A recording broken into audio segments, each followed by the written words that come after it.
agradeceros a Juan Carlos Ferrando, aunque no está, pero que me ha invitado a participar en esta reunión, y a todos los presentes también por vuestra atención. Aunque yo debería de estar totalmente en contra, resulta que no lo estoy, pero bueno, luego en la discusión saldrán algunos puntos que seguro que tenemos diferencias. En principio, como cosa curiosa, tengo que deciros que el primer intento de aplicación práctica significativo de utilizar los ultrasonidos se hizo en la búsqueda infructuosa del naufragio del Titanic en el año 1912. Posteriormente, en la Segunda Guerra Mundial, los avances tecnológicos llevaron al surgimiento del sonar, y hasta mediados de 1900, hacia los años finales de los 40, el doctor Douglas Howley fue el primero que lo aplicó a la medicina. De hecho, él elaboró un ecógrafo. Esta es la foto del ecógrafo, en la que, como veis, tenía una bañera donde se sumergía el paciente. Aquí teníamos el transductor, mirad qué tamaño de transductor. Necesitaba la bañera, puesto que los ultrasonidos no se transmiten en el aire, necesitan un medio para su transmisión. Entonces necesitaba que el transductor quedase aquí en medio para poder ir viendo al paciente. Y fijaros aquí, este es el monitor que tenía y la imagen ecográfica que estamos viendo. Como veis, todos son imágenes en blanco y negro.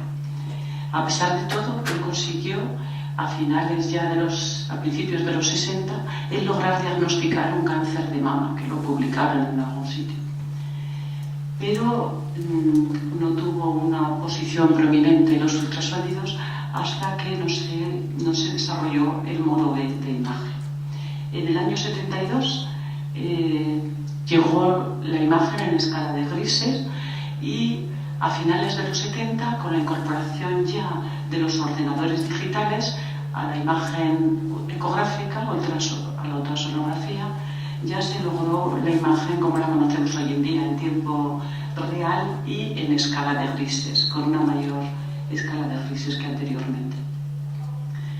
Bien, los radiólogos podemos pensar que la radiología es nuestra, pero lo cierto es que no ha habido un dominio exclusivo de los radiólogos, sino que simultáneamente en estos años han venido siendo utilizadas por otros especialistas, como son ginecólogos, con la aplicación de obstetricia, también los cardiólogos, incluso los urólogos. Pero sí que es cierto que la utilización más extensa la hemos hecho en los servicios de radiodiagnóstico. Actualmente ya nadie cuestiona que cada vez hay más incremento de uso por todos los especialistas. Y bueno, la prueba de ello es la reunión, el objeto de esta reunión, ¿no? Que estamos aquí. Los internistas también queremos hacer ecografías. Bien, si nos fijamos, la exploración física se viene practicando por los médicos sin cambios desde hace 200 años. Y la aplicación de la ecografía va a poder suponer una ampliación significativa de todas las posibilidades que tiene esta exploración física tradicional. A esta ecografía clínica, realizada por los clínicos no radiólogos, es lo que llamamos ecografía clínica en nuestro medio. En el resto del mundo se conoce como POCUS, ¿no? Ya lo hemos dicho, pero bueno. La principal distinción es que se trata de una ecografía hecha por clínicos, pero que está hecha para sus propios pacientes, ¿no? A diferencia de los servicios centrales, que en realidad estamos trabajando para los demás.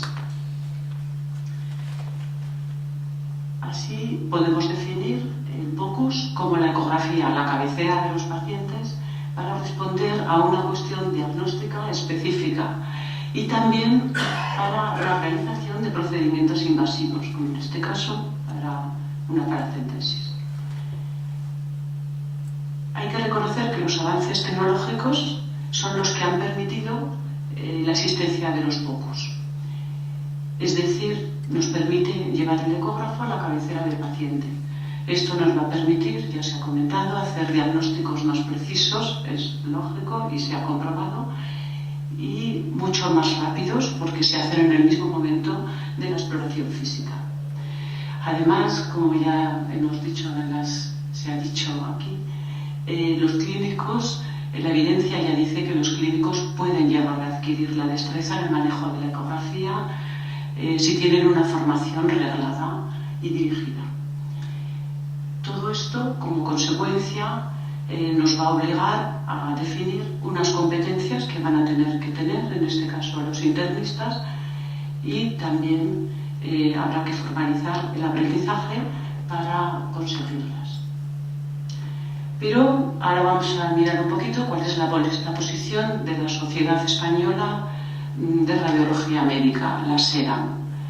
La SERAM ve como una amenaza la extensión de la ecografía entre los especialistas no radiólogos. Y en el mes de julio de 2017 elaboró este documento donde expresa sus puntos de vista. Este documento repasa, en primer lugar, la adecuación de la solicitud de las pruebas. Esto es algo que los radiólogos lo hacemos, pero no todos. Realmente está muy bien el mirar por qué se está pidiendo y si merece la pena hacer una ecografía, o a lo mejor lo sustituimos por un escáner, una resonancia o otra exploración que nos parezca más adecuada, o incluso pensamos que con otro tipo de procedimiento sería suficiente.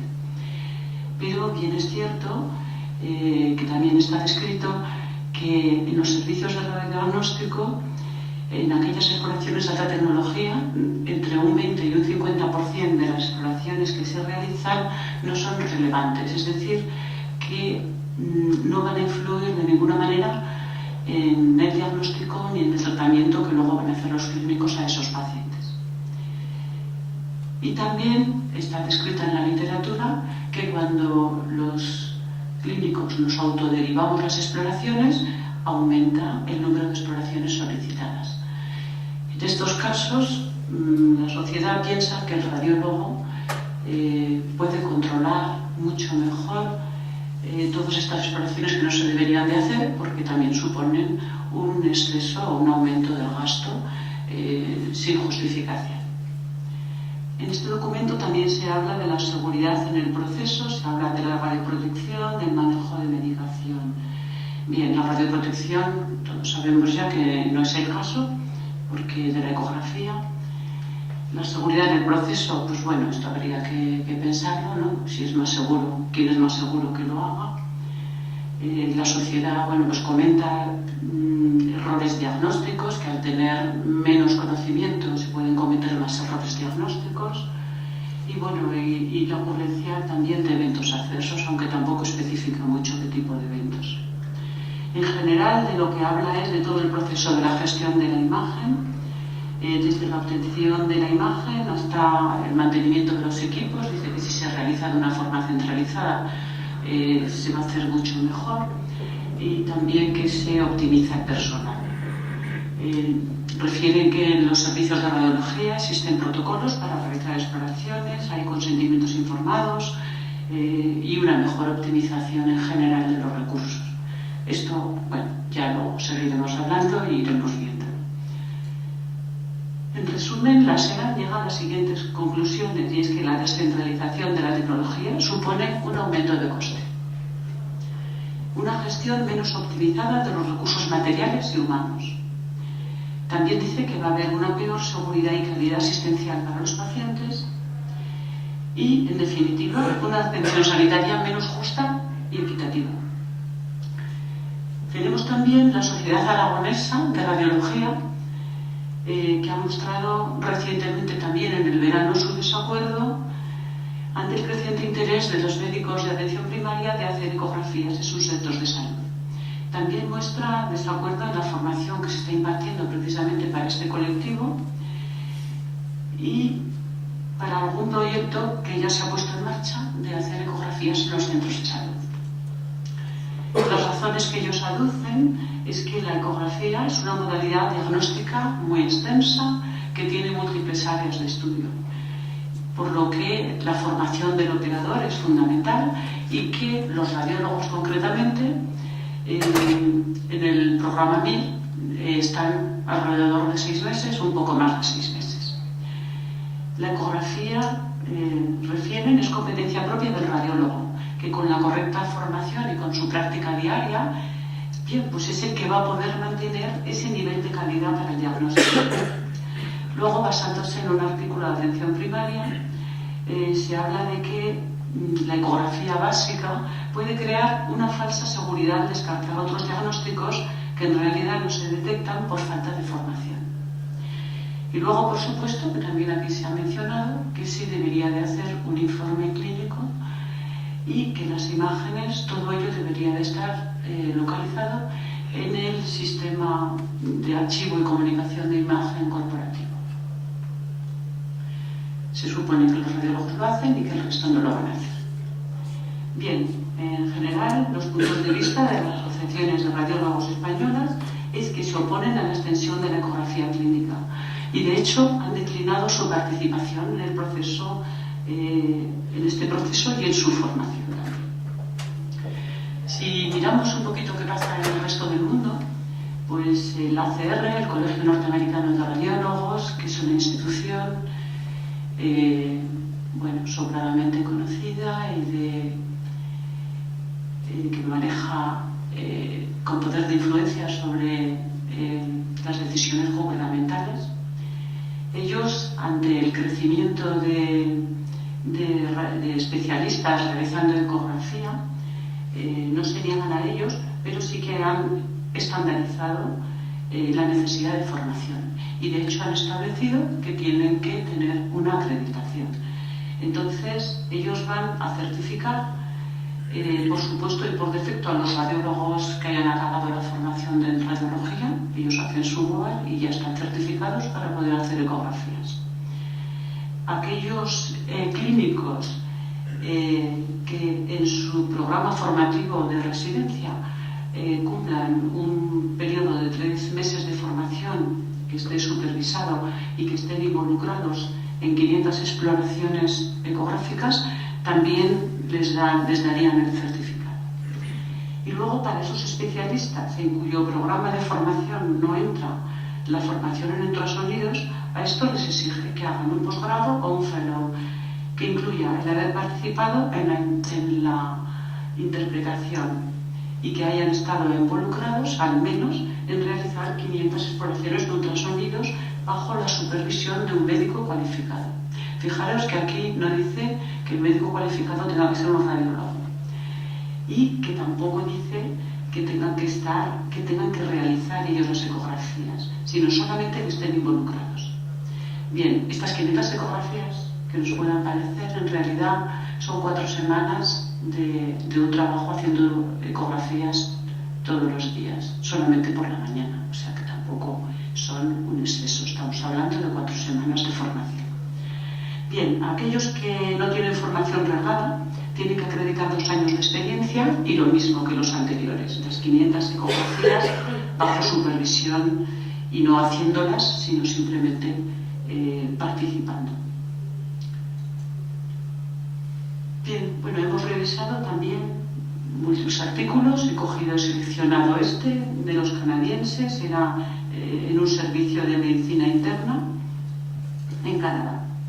Su objetivo era identificar la formación recibida en el uso de POCUS en los programas formativos de la residencia de medicina interna, también identificar la prevalencia de uso de los ultrasonidos entre residentes y los facultativos ya trabajando, ya formados, y definir las aplicaciones más relevantes para la medicina interna. Además, se añadía el conocer las barreras para la implementación de POCUS. Y finalmente, pues, obtenía la opinión sobre la efectividad de su modelo educativo en el POCUS. Entonces, bueno, en el primer apartado se pregunta sobre cuántas veces hacían procedimientos de ecografía. Aquí estamos viendo, esta es la columna de residentes y aquí la de facultativos. El 45% de los residentes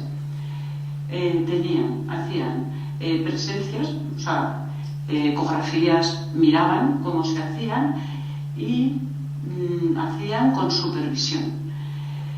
De los facultativos ya formados, una cuarta parte, un poquito más, un 28%, estaban presentes en ecografías y además hacían más de 5 procedimientos ellos solos. Pero otro 28% resulta que solamente estaban presentes, pero nunca los habían hecho ellos solos.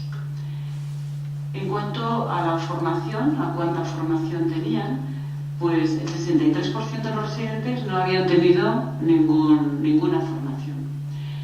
Y de los facultativos, aproximadamente la mitad.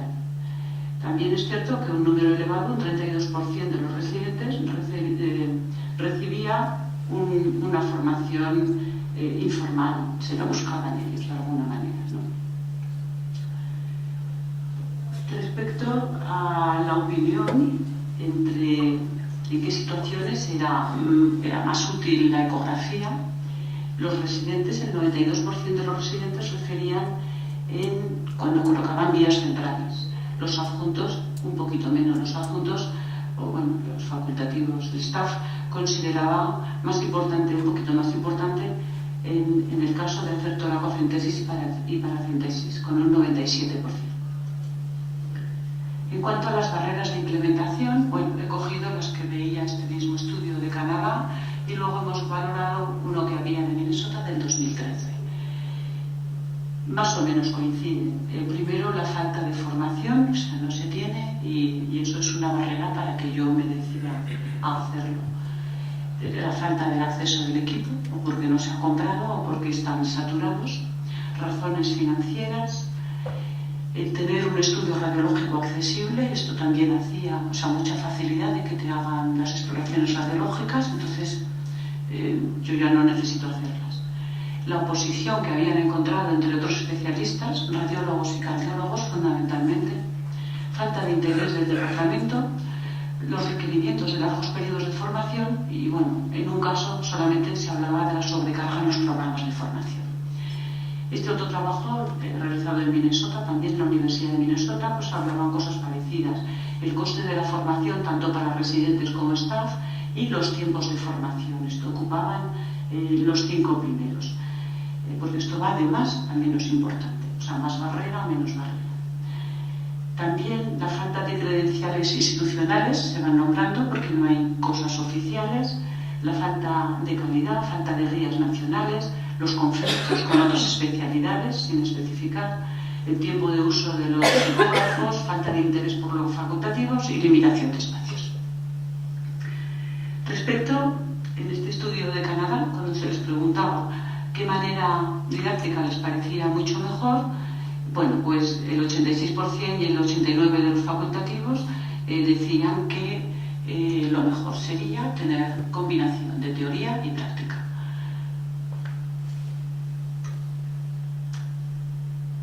En resumen, en el trabajo, la revisión esta que se hizo en Canadá, aunque la Sociedad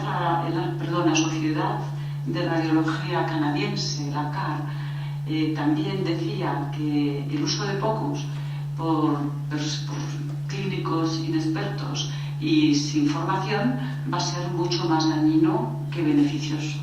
Pero también es cierto que su uso adecuado tiene grandes beneficios. Esto ya toda la literatura está más de acuerdo también en que se aumenta la precisión diagnóstica, por supuesto la seguridad del paciente y también los costes posiblemente puedan disminuir. Se identifica una considerable, ya lo hemos visto, diferencia entre la formación reglada en la residencia y luego el uso real que se hace en la práctica clínica. Y concluyen que hay que incorporar formación reglada en la residencia de medicina interna y no solo en ese momento en la formación de los residentes, sino también posteriormente para el staff ya establecido. Además, en Canadá, urgencias, intensivos y traumas ya tienen, en sus programas formativos, ya tienen la formación en el POCUS, en ecografías. Si seguimos mirando un poquito toda la literatura que hay en estos momentos, Ya vemos que todo el mundo concluye en la necesidad de una formación reglada, sobre todo, en el caso de medicina interna. Habría que definir además todas las competencias que van a adquirir en estos programas y centrarse en el objetivo de adquirir la destreza en la evaluación clínica y en los procedimientos realizados a la cabecera del paciente. En ese sentido, además, el ecógrafo, el equipo de ecografía, deberá de estar situado siempre en el escenario del paciente. Es decir, deberemos de utilizar equipos portátiles. En cuanto a la formación, vemos que también la mayor parte de la literatura está de acuerdo en que debe de darse una formación teórica y unas de práctica manejando el equipo. Incluso, lecturas didácticas de imagen. En cuanto a la duración, revisando la bibliografía, ahí sí que no hay acuerdo. La verdad es que hay trabajos que dicen que en pocos días, con un workshop. Encontramos también de la Clínica Mayo, que decía que en un workshop de 2 días, de 2 medios días, la gente ya era capaz de identificar estructuras como son el riñón, el hígado, en fin. Pues oscilaría entre unos pocos días a meses, ¿no? Que es un poquito, a 4 meses, que es un poquito lo que estaría planteando el Colegio Norteamericano de Radiología. Con todo esto, nosotros en estos momentos sí nos atrevemos a aventurar cuál va a ser el futuro, por lo menos el más inmediato. El más inmediato va a ser el enfoque interdisciplinar. Va a haber que implementar a gran escala programas de formación en ecografía, no solo los programas MIR en todas las especialidades que así se determine, sino que también a nivel hospitalario para los adjuntos, en los centros de salud también, a las matronas y quizá también en enfermería, ¿no? Es un poco, empezamos por matronas, por la parte de la obstetricia, pero podríamos continuar también con lo otro. Se deben de crear escuelas de ecografía, puesto que en estos momentos lo que tenemos problemas es para tener formadores. Habrá que establecer los sistemas de certificación y qué certificados queremos que tenga en esa formación, ¿no? Que garantice la formación que han obtenido. Y a largo plazo ya habrá que empezar a valorar la sostenibilidad de los POCUS y la relación específica que ha tenido el impacto de la ecografía dentro de estos servicios.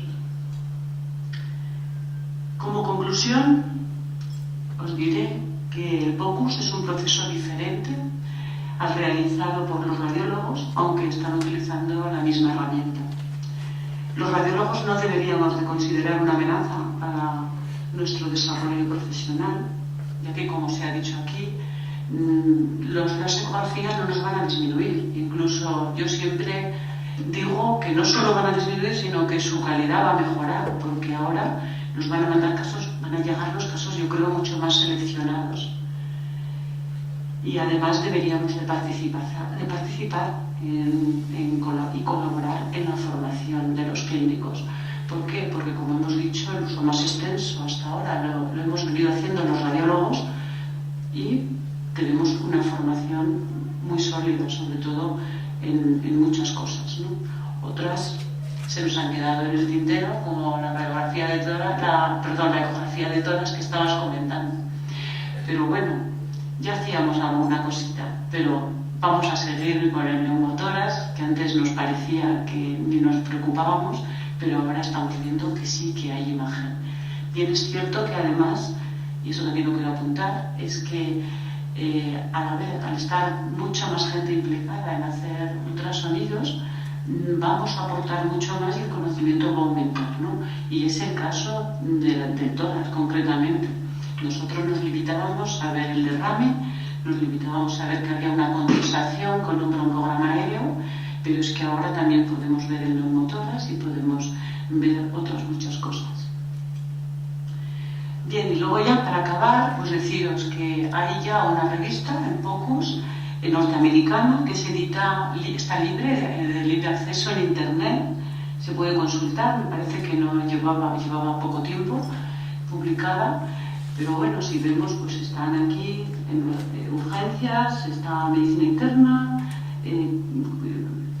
cardiología, cuidados críticos, Y también tenemos un manual de ultrasonografía con muy buena calidad de imágenes, que lo ha editado la OMS y que es una segunda edición que está revisada en el año 2014 y que también está libre en Internet. Y nada más, muchas gracias.